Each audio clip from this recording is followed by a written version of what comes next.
మళ్ళా కేసీఆర్ గారు 3 ఏళ్లకే ముఖ్యమంత్రి అవుతాడు. 3 ఏళ్లకు ముఖ్యమంత్రి కేసీఆర్ గారు 3 ఏళ్లకు ముఖ్యమంత్రి అయితే దేనికి అవుతాడో నాకు తెలియదు. మరి స్వర్గానికి అవుతాడా నరకానికి అవుతాడు ఆయన. వీళ్ళే ముందు 3 ఏళ్లకు ఆయనే ముఖ్యమంత్రి అవుతాడు అంటాడు. 100 సీట్లు వస్తాయి ఆయన. ఒక ఆయన అంటాడు బావా ఈయన అమెరికాలో వెళ్ళి మళ్ళా డాడీ వస్తాడు డోంట్ వరీ అంటాడు. ఇక్కడ డాడీ వస్తాడా రాడా డోంట్ వరీ నీవుగా చెప్పేది. 2028లో 29లో ఎన్నికలు పెడితే అప్పుడున్న తెలంగాణ ప్రజలు చెప్తారు.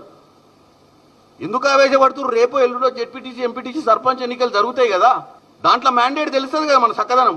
ఇప్పుడే తొడలు కొట్టుకొని అమెరికాలో పోయి అక్కడ జనాన్ని చూసి ఆ నుంచి ఈ నుంచి దోసుకుపోయిన పైసలు కమిషన్ల ద్వారా దండుకున్న పైసలతోటి మొబిలైజేషన్ చేసి 25 మంది ఎమ్మెల్యేలను పంపించి రాష్ట్రానికి కొన్ని పంపించి అమెరికాలో కూడా మీకున్న నల్లధనాన్ని వినియోగించి మీటింగులు పెట్టినంత మాత్రాన అక్కడ చూసిన జనాన్ని చూసి నీ ఉత్సాహంలో నువ్వు అప్పుడే అధికారంలోకి వస్తావు, మళ్ళీ మా డాడీ వస్తాడు మళ్ళీ వస్తాడు చూస్తాడని చెప్పుడు అనేది పిచ్చి మాటలు పిచ్చి లెక్కలు. మీ కేసీఆర్ పాలనలు తెలంగాణ ఆర్థికంగా ఎంతో అభివృద్ధి చెందిందంట.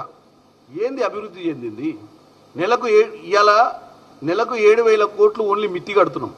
నేను ఇందాకనే చెప్పిన 40,000 కోట్ల రూపాయలు ఇప్పుడున్న కాంట్రాక్టర్లు ఎవరైతే టోకెన్లు పట్టుకొని తిరుగుతున్నారు అంతా వీళ్ళ హయాంలా కాంట్రాక్ట్లు చేసిన వాళ్ళే. కాళేశ్వరానికి సంబంధించిన టోకెన్లు కూడా పట్టుకొని తిరుగుతున్నారు. ఎందుకంటే కూలిపోయిన ప్రాజెక్ట్ టోకెన్లు కూడా గచ్చనే ఉన్నాయి ఇవ్వకుండా పైసలు. ఈ పెండింగ్ ఉన్నదంతా కూడా ఈ దరిద్రం అంతా వాళ్ళ పాలనలు చేసిన దరిద్రమే ఇప్పుడు మా చుట్టూ తిరుగుతుంది. ఆ దరిద్రాన్ని వాళ్ళు ఏం చేస్తున్నారంటే మేము తయారు చేసిన దరిద్రం అని చెప్పే ప్రయత్నం చేస్తున్నారు. మేము వాళ్ళు చేసిన దరిద్రాన్ని ఒక్కటిగా సరిదిద్దే ప్రయత్నం చేస్తుంటే అదే దరిద్రాన్ని తెలంగాణ ప్రజలకు మేము తయారు చేసిన దరిద్రం అనే ప్రయత్నం చేస్తున్నట్టుగా క్లియర్గా కనపడుతుంది. అప్పులు చేసి ఆదాయాన్ని పోగు చేసి పేదలకు ప్రజలకు పంచామంట. ఎవరు మీ 5గురు ఆ పేదలు? హరీష్ రావు, సంతోష్ రావు, కేటీఆర్, కవిత. ఈ పేదలంతా కోటీశ్వరులు అయిపోయారు. రాష్ట్రానికి 8 లక్షల కోట్లు అప్పయింది. రాష్ట్రం ఆగమైంది. బాగుపడ్డది ఎవరా అంటే ఆ కుటుంబంలో ఉన్న 5గురు. 45 లక్షల ఎకరాలకు అక్షయ పాత్ర కాళేశ్వరం అట.